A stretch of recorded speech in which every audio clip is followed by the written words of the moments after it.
Inhlangano yabahlali baseThembisa, iThembisa Community Forum, ibambe umbhikisho wokuvala thaqa yonke into namhlanje kuleya ndawo njengoba izakhamuzi zikhala ngokuthi umasipala uzikhokhisa imali eningi yezindleko zamanzi kanye nogesi.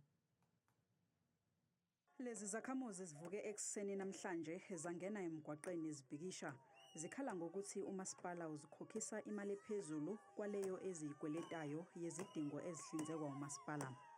Last year ndithole iletter nge-28 zika December bathe nikolota 52,784 cents. Mawuya kusasa ubhadala 4,000. Mawubuya njengamanje ngikhuluma ngokuthi ibill yami izile ikhona la efonini. Bathi ngimele ngibhadale 6,000 kungokuthi ngibhadalile last month.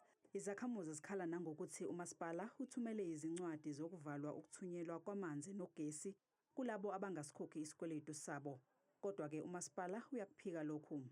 The team have confirmed that they have not done any disconnection to any approved or deemed indigent. So that is the assurance we have received.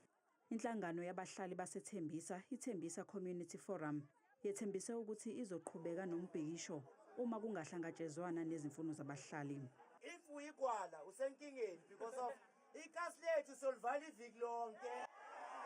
Umasipala ube nomhlangano nobhekele ezemali ekuruleni ukuthola isixazululo kulolu daba.